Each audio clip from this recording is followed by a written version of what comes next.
Good evening and welcome to Indy Admissions Live. Today we present International Admissions and Financial Aid 101. My name is Jatan Davis and I will be your host and moderator for today's session. Before I introduce my colleagues, I wanted to just thank you for taking the time to join us this evening. We know that people are tuning in from various time zones, and so we really appreciate your time. You're taking the time to tune in live. Just so you know, the recording for this session will be made available within 48 hours, and we will post it on our website, and we will also send a follow-up email as well. Okay? So without further ado, I'm going to turn it over to my colleagues to introduce themselves. Hello, everyone. Good evening or good morning, depending on what part of the world you're living in right now. My name is Julie Maloney, and I am the International Admissions Program Director here at the University of Notre Dame. So I'll be talking a little bit about kind of the admissions process and what to expect as you're applying to Notre Dame and choosing a major and kind of all of that. Hello, everyone. My name is Michael Remke. I'm an Associate Director in the Office of Financial Aid here at Notre Dame. I work with the international students from the financial aid perspective, so we do have limited resources here for financial aid for international students, so the presentation will cover a little of the process for that. So welcome. And before I turn it over to Julie to start the presentation, I just wanted to give you a little insight into the flow of tonight's presentation. And what we're going to do is have Julie and Michael give you an overview for about 15 to 20 minutes, and then after that, we're going to turn it over to you to ask questions. We want to make sure that we answer as many of your questions as possible tonight, okay? So without further ado, Julie. Thank you.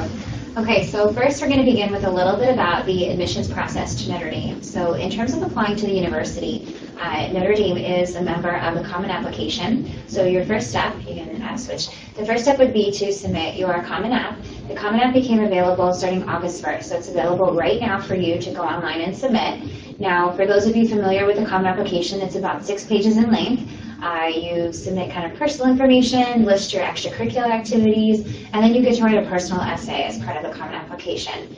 You're able to submit that to Notre Dame and to any other school that is also a Common App member. Now, in addition to the Common Application, we also ask for students to submit a Notre Dame supplement. And our supplement changes every year, but it is typically 5 short answer questions, and you pick 3 to answer. And like I said, our questions change every year, but we ask that you answer these questions in about 150 words or less. So that kind of is just the bulk of our application. We're going to go through the criteria kind of in the next step. But on the next slide here, we also have what our sample questions are from this year. Now, these are our Notre Dame supplement questions are also available on our Notre Dame website. And if you are kind of on our mailing list, you probably already received a mailing, an email with these questions. The one question that is mandatory is, why are you interested in attending the University of Notre Dame? And the rest of the questions are optional. You have to just pick 3 total to answer. Now, at Notre Dame, we say that, a lot of things at the university revolve around tradition. We have a strong academic tradition, but we also say that we have traditions of community and spirituality too. So because of that, we try to make our questions reflect sort of those 3 main traditions at the university. Sort of learning a little bit more about you as a person, but also why you're a good fit for Notre Dame. And that's something that I would certainly encourage you to kind of think about as you're beginning to write your short answer questions. Why are you interested in applying to Notre Dame? What appeals to you about the university and sort of our programs of study and kind of the campus life and whatnot. In terms of the criteria that we evaluate, we kind of evaluate students based off of academic factors as well as what we say non-academic factors. And all of these factors are pretty much weighted evenly in the application process. So I'm going to first talk about the academic factors. The first thing that we look at is the rigor of the student's curriculum. We want to see that you have challenged yourself in high school by taking sort of rigorous classes.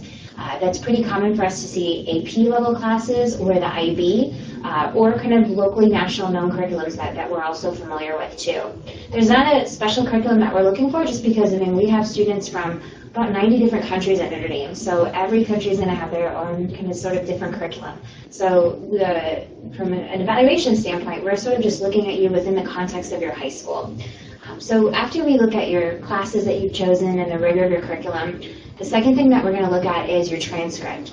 We want to see your grades, your rank in class, and your GPA. There's really kind of no average GPA really, because every school does their GPA differently. Some has a 4.0 scale, some do it on a 10-point scale. IB is often on the 7-point scale. So we see a lot of different GPA and grading scales. So the important thing to know is that we're not going to be recalculating your GPA, but we're really going to look to see kind of what is offered at your school, how did you challenge yourself in that environment, and how did you do in that environment? Did you succeed in your classes? And that's why I would say most students at Notre Dame are sort of A-B students. They're taking those challenging classes and they're succeeding in the classroom as well. Now, the last bit that we look at on the academic side would be your standardized test scores. We ask for either the SAT or the ACT. We really do not have a preference as to which one that you take. Notice that I just said SAT or ACT. We do not require the SAT subject tests. So if you have taken them, then you can certainly submit your scores to Notre Dame, but because we don't require them, we really can't use them as a very strong kind of evaluation standpoint. The other test that we would ask for international students would be the TOEFL. Now, we do weigh the TOEFL if you score, for example, a 600 or above on the critical reading, or a 26 or above on the ACT with the English and reading section, then we will weigh the TOEFL. Although it may not be a bad idea to take the TOEFL, just because one thing that we're really looking for in our applicants is how are you kind of speaking and reading and writing. A lot of our classes here at Notre Dame at the university, usually you're going to have at least one discussion-based class a semester, even one a year. And that's kind of you in a class with 15 students and a professor. So we want to make sure that you would be comfortable in that intimate setting, kind of voicing your opinions and speaking up. And that's why sort of what we use to look at the TOEFL. Oftentimes the TOEFL can also help balance out a critical reading score. So maybe you didn't do as well in the critical reading section of the SAT as you might have wanted to. And the TOEFL really helps kind of put that into perspective and shows sort of what your speaking ability is and reading and writing ability as well. So that sort of summarizes the academic portion of the application, your classes, your grades, and your test scores. But equally as important, and kind of my favorite part to evaluate in the application process, would be our non-academic factors. And the reason for that is a lot of students that apply to Notre Dame, they have good grades and good test scores and they're strong students, but it's really kind of what you do outside of the classroom that makes you stand out as a person and helps us see kind of why you would be good here for us at Notre Dame. So the first thing that we look at is your extracurricular activities. Now, you would list on the common application your extracurricular activities. You also get to list sort of the hours out of the week and the weeks out of the year that you get to participate in those activities, and also get to highlight kind of any examples of leadership or honors or awards that you've won. And those are very important in the application process. As we are going through and reading the applications, we are often highlighting kind of those examples of significant time commitment and hours and awards or leadership positions that you have. So kind of really think about all that you've been involved with the last 4 years and how you can best highlight that on your application. Now, we're not looking for kind of a maximum or a minimum number of activities. Really, we just want to see kind of what are you passionate about and what do you like to do. And what would you kind of get involved with here at Notre Dame? I mean, we have about 400 student clubs and organizations. So kind of we want to know sort of what are you interested in doing and what would you kind of do and bring to our community. And that's kind of why we look at your extracurricular activities. So the fifth thing that we look at in the application process are letters of recommendation. We ask that a student submits two, one from a teacher and then one from a school counselor or a school principal or school director if you're an international student. And the reason for that is twofold. We want to see sort of what you're like in the classroom, what you're like academically, and usually your classroom teacher is able to kind of explain that to us. But we also want to know kind of what you're like in the school setting. How does your school know you and recognize you? So usually we're able to gauge that kind of from those two letters of recommendation, which is why we discourage students from submitting extra letters of recommendation because they can get a bit repetitive. With one teacher talking about how great of a student you are and how bright of a student you are, they're summarizing the same student, so it can be sometimes a bit repetitive. So that's why we like to sort of know what you're like in the classroom and then what you're like sort of within the context of the school and how you'll sort of be remembered at the school environment. The last bit that we look at in the application process is the writing. So a student will submit an essay with the common application, usually about 500 words, and then they'll submit the Notre Dame supplement questions. And I know you are to kind of take a preview of what our supplement questions are, but I just also want to reiterate how important that writing section is to Notre Dame. And the reason for that is because we don't conduct interviews in the application process. So I often say that your writing is like your interview into the university. It's your chance to really distinguish yourself and sort of kind of make yourself be unique and show us sort of who you are as a person and what you like to do. And that's really kind of what we're looking for in the essay. So again, I don't have a magic topic of what you should write about, but oftentimes, I think those essays that really hit home are those that are kind of give a little bit of insight into who you are as a person, or maybe a personal background story, or a little bit about your family, or maybe a challenge that you overcame. I would encourage also for the focus of the essay to be you, and make sure that, sometimes students like to write about their role model, and then I end up hearing a lot about a favorite teacher or, a well-known leader around the world or something like that, but I don't know how that affected you and how that made you grow as a person. So make sure that as you're writing your essays that, sort of by the end of the essay, I would have kind of an insight into who you are as a person and why you would be good for Notre Dame. And that's kind of what we're looking for as we're evaluating the applications. So again, kind of to recap, we look at those 3 academic factors and those 3 non-academic factors. But at this point, I would say most of you are probably seniors and applying to colleges this year. So a lot of your grades and your test scores, they kind of are what they are. So what you have time to kind of change and work on right now would be your writing. And that's really where I would focus my time and energy, is writing the best essay that you can for the Common Application and putting some time into your Notre Dame supplement questions as well. So the other bit that we require for all non-U.S. citizens, we require kind of a financial obligation to apply as well. And I'm going to turn that over to Michael to discuss a little bit and further. Thanks, Julie. So as Julie mentioned, there is a financial requirement to be demonstrated for that's considered as part of the application process for non-U.S. citizens applying to Notre Dame. So to give you an idea on the costs for Notre Dame, this is the anticipated cost for the 2015-2016 school year. So what you see on here are tuition and fees, room and board, which are costs that are directly billed to you on your student statement. The other items on here, books and supplies and personal expenses, are things that are not billed directly to you, but they are costs that you would incur while you're attending school here at Notre Dame. Some other things that you would also need to keep in mind to factor into the cost equation are we require international students to have our university health insurance unless they have proof of other insurance. Currently for this year, that's running about $2,300 a year. The coverage does go from August 15th through August 15th of the following year. That is an annual cost. So this is kind of a cost estimate per year. On the next slide, there is an estimate on the 4-year cost that would be incurred for a student to be here at Notre Dame. So this, again, is the cost of attendance figures for the next, anticipated for the next 4 years. Part of our process, or part of the admissions process, does require the students to fill out what's called a certification of finances form. So for non-U.S. Citizens, we do require that this form be filled out, and the next slide will show an example of it, and I'll talk through that in a minute. But what that form does is it demonstrates your ability to finance your education here in the United States. This is a mandatory form that needs to be filled out. It's also part of what we use to certify the process for your I-20, and which enables you to get your visa to come to school. We do have some need-based scholarships available for international students here at Notre Dame. It is a small amount that we have, but we do have some that is available.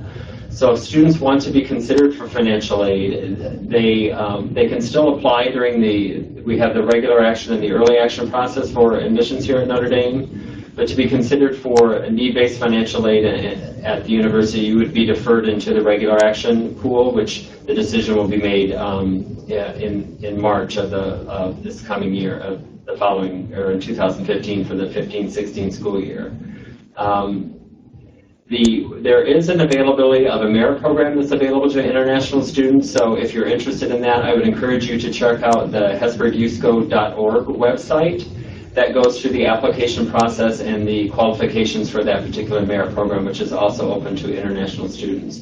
The deadline for that application for this next academic year is November 15th. So now if we take a look at the Certification of Finances form, this is actually a 2-page document, but this is the first page. As you can see, it's broken down into the 4 academic years that you would be here. If you choose to go into the School of Architecture, that is a 5-year program. Notre Dame does take a conservative approach, and we do require documentation for your ability to pay for all the years that you will be attending Notre Dame. So if you're a normal student here, you would need to demonstrate ability to pay for the 4 years. If you're looking to go into the architecture program, you need to demonstrate your ability for 5 years. So on this form, it's basically you're stating which sources of revenue that you have to be able to pay for your Notre Dame education. So there's resources from family assets like bank accounts or investments. The second line on that matrix says how much you're able to provide from family income. Sometimes we have students who are sponsored by an organization or a government. That would be on the third line. And then the bottom line sums the 3 lines from above. If you are demonstrating you have the full ability to pay, the amounts that you put in that column need to total up to the cost of education for that particular year, for each of the years that you're here. If you want to be considered for financial aid, you would fill out the form with the resources that you have, and then we would base your admission. That is a factor in your admissions decision because we have such limited resources. You would be in a much more competitive pool to be admitted if you are in need of financial resources from the university. But it is something that we are fortunate to be able to offer some resources in the financial aid area to international students.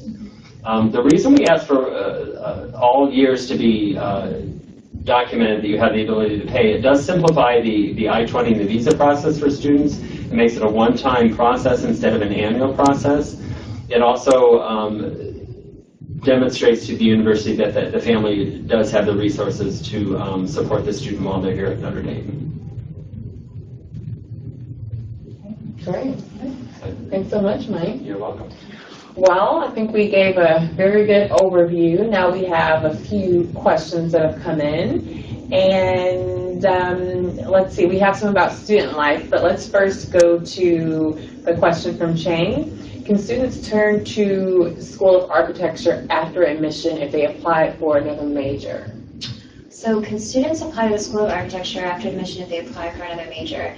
They can. It would probably be a little bit more lengthy of a process for switching, so to speak, because of a variety of reasons. Architecture prefers that students submit a portfolio of their work, to make sure that they're, sort of qualified to be in the architecture department. And then, furthermore, it would depend sort of when you want to switch. If it's the summer before you go, that's okay, because we can start sort of putting you in those first-year courses to be ready for architecture. But if it's at some point during your first year, you may have to take a little bit of an extra load to sort of catch up for some of those first-year design courses. The other thing about architecture that, as Michael mentioned, is that students that apply to Notre Dame need to show 4 years, demonstrate 4 years on the certification of finances, whereas architecture needs to show 5. So again, it would depend at what point you decide to sort of switch, but we would then need a new certification of finances form with 5 years of financial documentation. Right, so we would need to have that to complete and update the I-20 and visa process for you if you changed prior to your matriculation at Notre Dame, or changed after post-matriculation. And Chang actually submitted a follow-up wanting to know if a student who wishes to apply for architecture can hand in his portfolio after the deadline of November 1st if he applies under the restrictive early action process. So actually, one, we should probably discuss a little bit about restrictive early action. First, let me cover that, and then I'll get to the question. Okay. So one thing that we didn't mention was deadlines. Notre Dame offers 2 deadlines for admissions for all of our applicants. One is a November 1st restrictive early action deadline, and the other is regular decision, which is due January 1st. So if you apply to the university under our early action restrictive policy, what basically that means is, and every university has different policies, so it's good to check kind of who has early action, early decision, whatnot. So for us, early action restrictive means that you can apply to Notre Dame and you can apply to other schools as well. But if you are applying to a school early decision, you are not able to apply to Notre Dame. So if you are applying to one other school and it's a binding commitment, if you are saying, I'm applying to this school, and if I'm admitted, I will definitely enroll there, then you're not able to apply to Notre Dame too. But if you're simply applying other schools under the same kind of early action policy where it is not a binding commitment, then you are more than welcome to apply to Notre Dame. So you would submit your application November 1st, and then you'll usually hear back from us kind of the mid to end of December. Usually by Christmas time, you'll have kind of your admissions decision. Now, as Michael said, if you are applying for financial aid, we would recommend that you apply by regular decision, because otherwise we would just simply have to defer your application into the regular decision pool. And that's because the International Financial Aid Committee does not meet until we've seen all of the applications and reviewed all of the applications for financial aid, and that happens in March. So with our regular decision deadline, you submit your application January 1st, and then usually you'll hear back from us kind of by the end of March or beginning of April. So that kind of describes our deadline, so to speak. Now, in terms of the submitting an architecture portfolio, I know for both of our deadlines, we would prefer that everything is submitted at the same time. I mean, you can certainly hand in the portfolio after the deadline, but then there would be no guarantee that architecture would receive that, and a strong portfolio rating can really help you in the application process. So if it's a matter of submitting your profile later, maybe it would be a better decision to apply in regular decision. Really the only advantage to applying in early action is that you hear your decision earlier. We don't say apply early action to Notre Dame because it's an interest factor. It goes apply to Notre Dame if it's your number one choice. We say you apply in early action to Notre Dame if you think that your application is as strong as it can be and as ready as it can be at that moment in time. So if you feel confident that you can submit your strongest application, your best grades, your best test scores, your best resume and essays and all of that, and you can do that by November 1st, then go ahead and apply in early. But if there's something that maybe you're waiting to take the SAT again, or maybe you're wanting to see your first semester grades before you apply, then it may be better to wait and apply in regular action. So if you don't think you can get your portfolio in by the November deadline, it may be better just to wait and apply in regular decision by January 1st, because, like I said, a strong portfolio could really help in the application process. Thank you. And so we have a question here, Michael. I know you mentioned it during the overview, but just as a reiteration, we have a question from Jessica. What kind of financial aid packages do we offer to international students? Right, so we do have some need-based scholarships that are available, and I did mention the Hesburgh Youth Go Merit Scholarship, which is kind of that's a separate process, but we do offer some merit or some need-based scholarships, and the financial aid packages that we put together for international students could potentially include some scholarship. It also includes a work component, so a campus job here on campus.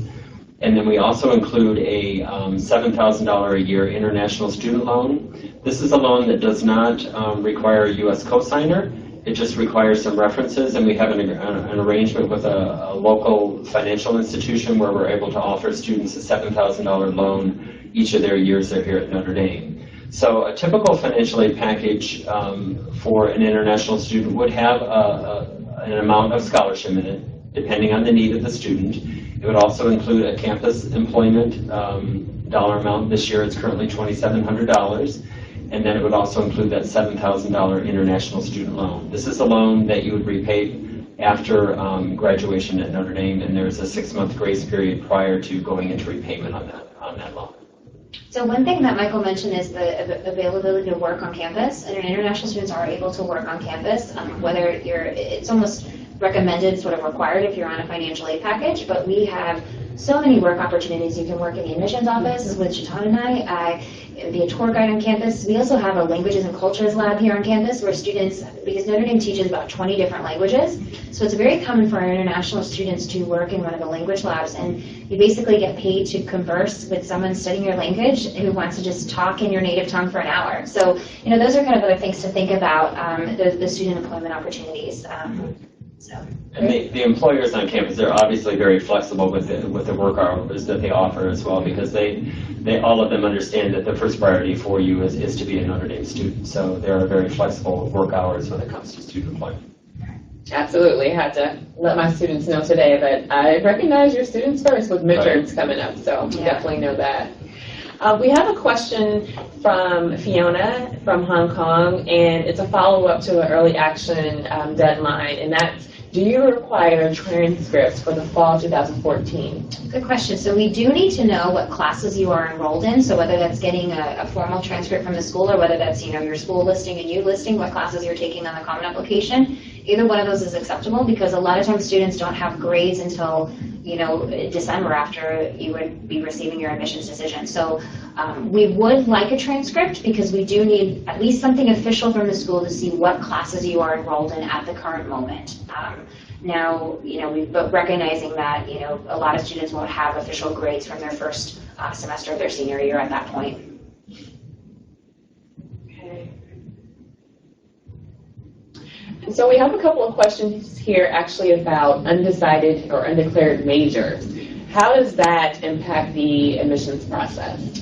Good question. So when you apply to the university, you do have to mark an intended major. You're actually not able to apply as undecided or undeclared. You do have to choose one of our kind of about 60 different majors that we offer across arts and letters, business, science, engineering, or architecture.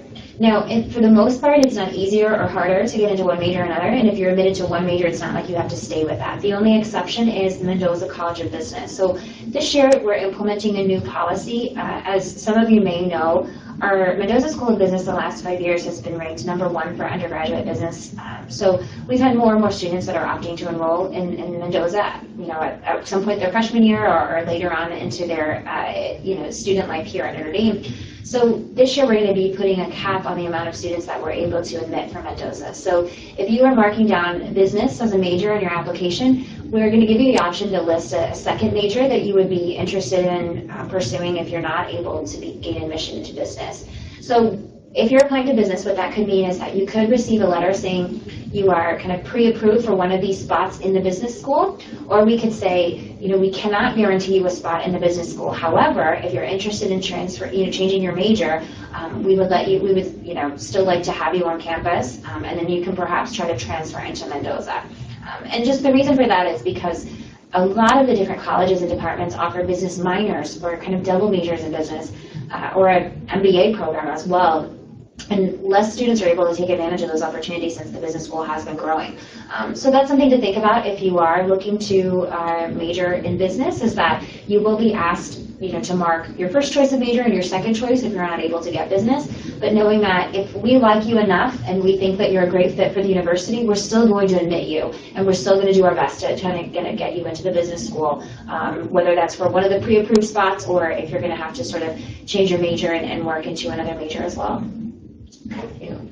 So we have another question from Alexa regarding the difference in preparation for international students for the standardized tests that we accept, and can you speak to anything regarding that? Definitely. So we realized that the SAT and the ACT were really designed for domestic U.S. sort of test takers, and oftentimes in the States, students are receiving preparation as early as 8th grade with vocabulary, and 9th, 10th, and 11th, and preparing for those types of exams.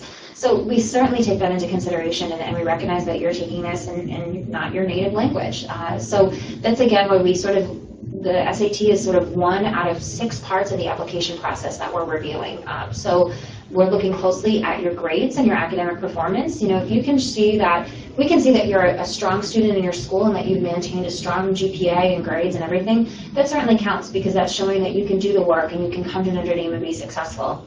And again, that's when I would also recommend taking the TOEFL as well, because the TOEFL is also, for us, able to show your English proficiency. So really, kind of your strong grades and a strong TOEFL score really do kind of help balance out the SAT in that regard, and we do certainly keep that in mind. Great. So we have another question, and I'm not sure how to pronounce the name, so I don't want to butcher it, but the question is about the average size of the freshman class.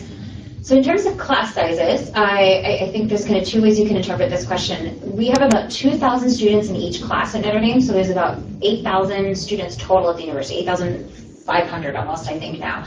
So it's usually about 2,000 per class, so 2,000 freshmen, sophomores, juniors, and seniors.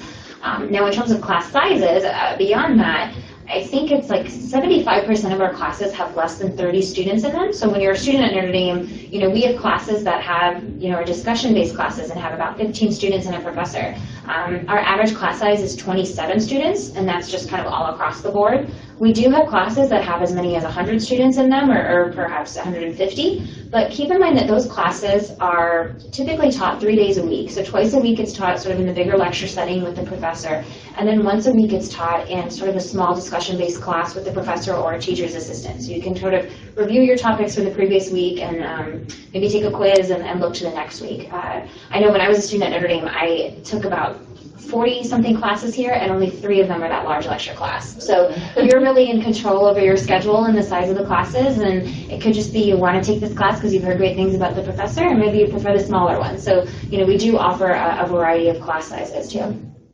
Great. And so to follow up on the last question you answered, or the previous question regarding the SAT and the ACT scores for students, do we have any published data on the ranges for students successfully applying internationally?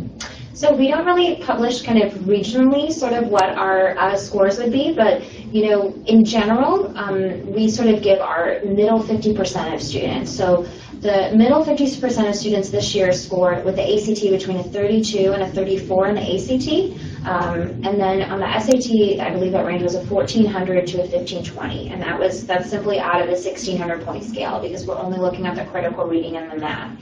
Now again, that is just kind of our middle grouping. So 25% of our students were higher than that, and 25% of our students were lower than that.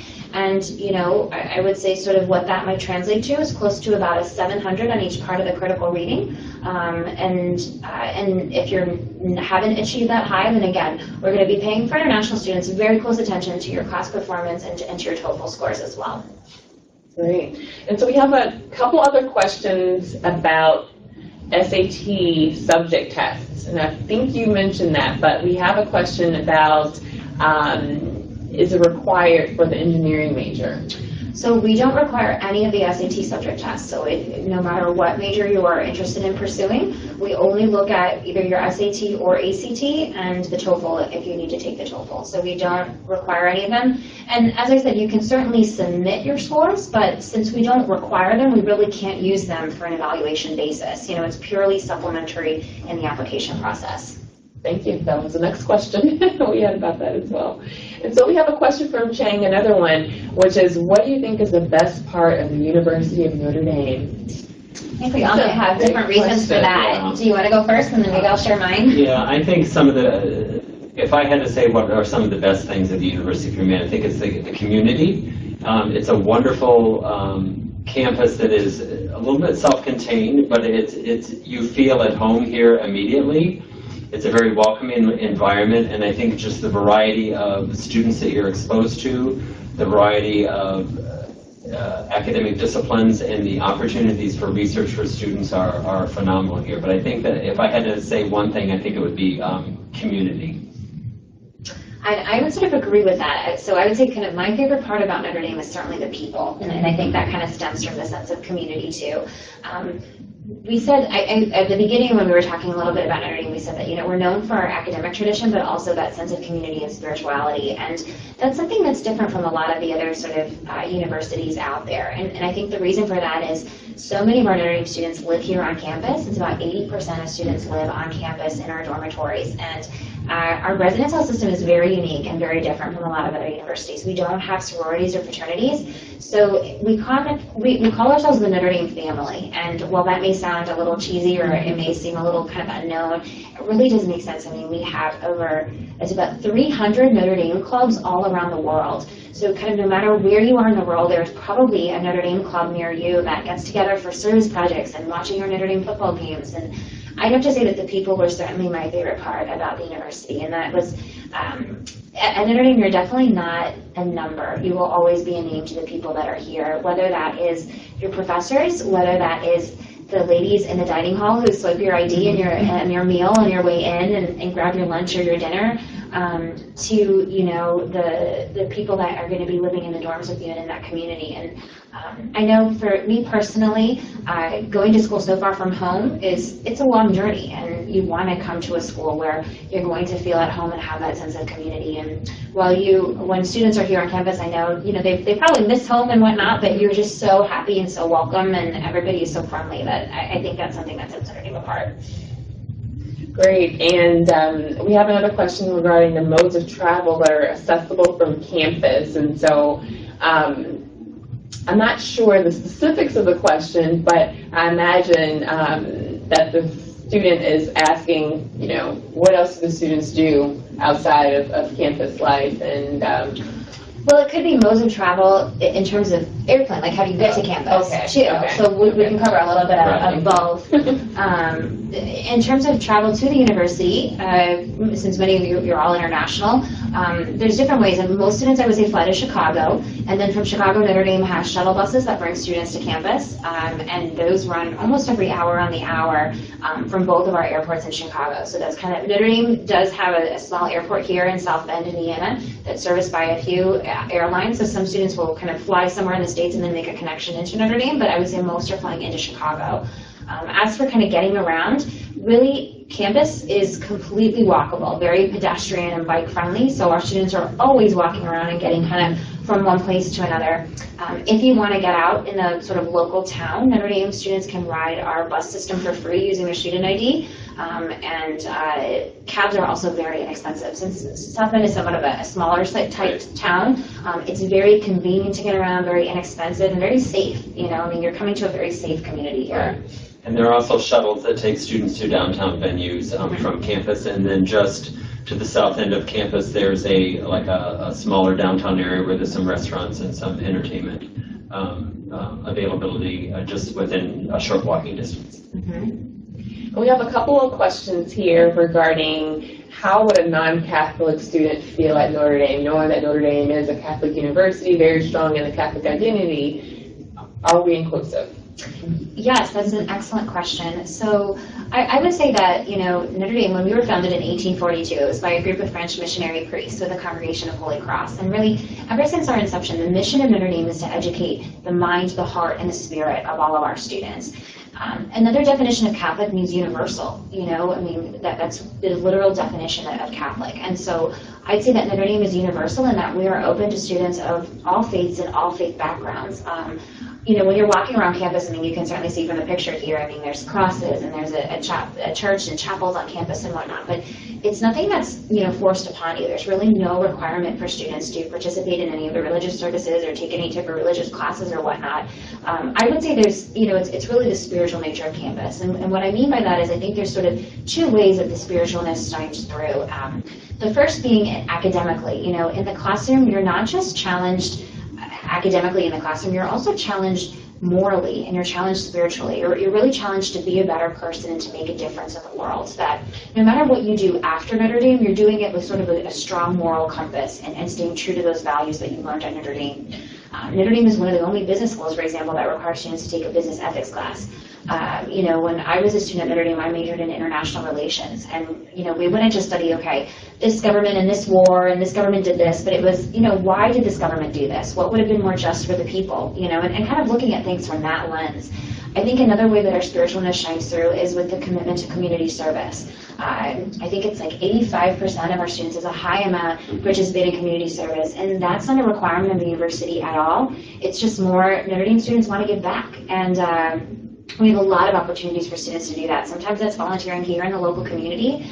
Sometimes students will go and do service projects over the summer, some of them internationally. You know, they're building bridges in Nicaragua, or they're setting up clean water filtration systems in Africa. I mean, we have students that go out and do incredible things. We're also unique in that we offer classes called service learning classes, and that's an academic class that also combines a service component too. So those are just kind of different ways that I think our spiritualness shines through. So I think as you're thinking of applying to Notre Dame, kind of think about, you know, does that type of environment appeal to you, where you're going to be really challenged to, you know, be a good person and to kind of learn differently, you know, and approach your subjects differently and have that kind of community service mentality. And as long as you're okay talking about your faith and sharing your beliefs, then I think you would feel comfortable at Notre Dame, because I do think that Notre Dame is a very inclusive community. Right. That's a perfect segue actually into the next question, which is, how does dorm distribution run at Notre Dame? And I just mean that this is a great question because of talking about community, and how do we foster that community with our dorm distribution? Right, so we have a wonderful residential dorm community here on campus. We do have single-sex dorms, so we don't have co-ed dorms here at Notre Dame. But they really serve as, once a student is assigned to a dorm, and it's a random assignment for incoming freshmen, they are put in dorms randomly, so they're matched with students. So you don't select a roommate, you're just matched with a roommate. But it is a single-sex dorm, but most students find that they actually stay in that same dorm. It becomes kind of their smaller community within the university, and there are great resources through the resident assistants and the rectors within the dorm to help students, international students, assimilate into the campus. So that's where the core of it starts for students to build the community, is within their dorm and then obviously within their classrooms. And we'll actually have more of these webinar sessions with various counterparts across campus, including student affairs and student activities, to give you a little more insight into student life. So definitely be sure to check out our website to stay tuned for follow-up sessions. Okay? And I think, let's see, it's 7:10 here in South Bend, so we have about 5 more minutes. And let's see, the next question that we have here is, of course, about the Mendoza College of Business. It's Chloe from Mexico. Hi, Chloe. If the student isn't accepted to a business major, but to another major, can the student change her major to business later on? If so, what is the process? So going back to the Mendoza policy again, when a student applies to Notre Dame and you're admitted, like I said, you can either, and you're applying for business, you can either apply and get a letter of admission that states you are guaranteed a spot in Mendoza, or we're asking that you change your major and you can perhaps transfer later on. There will be some availability for students at the end of their freshman year to sort of try to transfer into the Mendoza College of Business, but from my understanding, this is a new policy. It's going to be quite limited. So, you know, I wouldn't kind of set my hopes on transferring into Mendoza, but that's why a lot of our other colleges, as we had talked about before, are adding, you know, I know Arts and Letters has a business minor. They also have a finance minor. Engineering has a business minor. There's also a major called International Economics that really combines international relations and business and economics. Economics, I mean, with that alone, half of your classes are in our Arts and Letters school and half are in business. So there are a lot of other majors and options that are available to students, even if it's not business, but you can still take advantage of the business school. Now, going along with that, I also kind of want to reiterate the success of our Career Center. Notre Dame has one of the top career centers in the country. It's usually ranked in the top 10 in the nation. Their online database has access to, I think, 20,000 different internships, and a lot of those are companies that have had success recruiting at Notre Dame, and a lot of them come from our dedicated alumni base that, you know, wants more Notre Dame students to work with them and come, because they know that in recruiting at Notre Dame, you're getting someone who's smart, as well as, you know, an intellect, as well as someone who just has a good moral compass, as we said before. So our Career Center will coordinate 2 main career fairs a year, one in the fall and one in the spring. And we'll usually bring about 400 to 500 employers to campus, and with the sole purpose of recruiting Notre Dame students. So whether you're a business major or not, you can take advantage of all those opportunities. The Career Center will start working with you as early as your freshman year, you know, to help getting your profile together, help building your resume, doing practice interviews, doing a phone interview, or whatever it may be. I mean, it's an excellent facility. So we kind of do want to highlight that, you know, the success rate. And at the time of graduation, it's usually about 98% of students have employment or are going on to graduate school. Yeah. So it's a high percentage. Thank you for mentioning the Career Center. We actually had a question from Anna about internship opportunities, and the Career Center definitely helps provide the same preparation for internship opportunities as for careers, right? Exactly. So the career fairs are for internships and for jobs. So a lot of those internships that you'll do in between your sophomore and junior years will lead to a job offer later on. So internships, you know, you can either get them through the career fairs, or sometimes students do an internship for credit. You know, they'll take 4 classes and then also do an internship as well to count for that 5th class or something like that. So there's a lot of availability of internships. Okay, and we have a question that's very specific, so I'm not sure if we know the answer to this, but we have a question from Leslie from the Dominican Republic about the management entrepreneurship major. Do we know if that's going to be offered in 2015 and onward? It's no longer a major, but I believe it's a minor. So the majors are finance, accounting, marketing, and management consulting, or IT management, and I believe entrepreneurship will be a minor, because we have our own entrepreneurial center at Notre Dame, and that students can take advantage of, Innovation Park right across the street. So there's a lot of classes that are offered in entrepreneurship, but it's no longer a major, but it will be offered as a minor. Okay. And our last question, how bad is the cold? Do you want to take that one? It does get cold here in the winter, but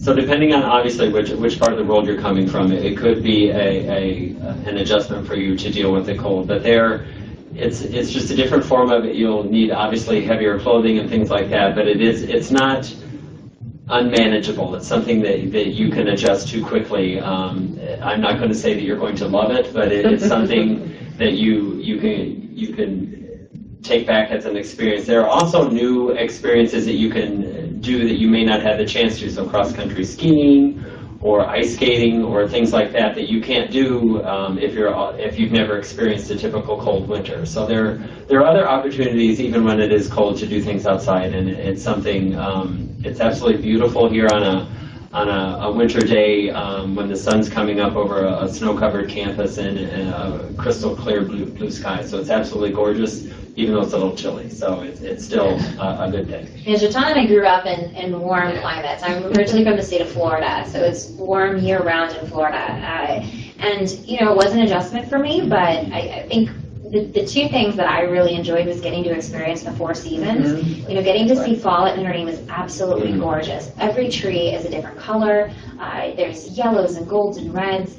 And then winter comes, and although winter is cold and it lasts a while, it's kind of fun in the first semester because Christmas is happening at the same time, and campus is decorated so all the dorms do a campus decorating competition and compete against each other, and when you come back from Christmas, that's sort of January, February is when it gets cold, but by the time spring comes around, you feel like you've earned spring. You deserve spring, and it's really relative. Students start laying sunbathing outside even when it's still a little chilly out, just because of, you know, trying to take advantage of that weather. So, and the other thing I liked about the cold was I got to double my wardrobe. You know, yeah, that was cool. Sort of fun getting to pick out the winter coats and boots and scarves and things too. So.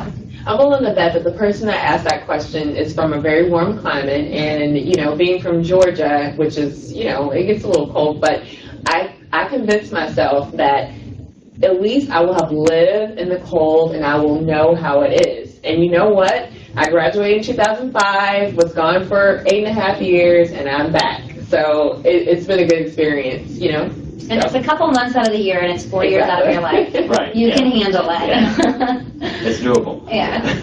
So we want to thank you so much for taking the opportunity to join us. We did have a few more questions that we just could not get to, so definitely be sure to send your questions to the email address listed, international@nd.edu, or you can visit our websites, admissions.nd.edu and financialaid.nd.edu for additional information.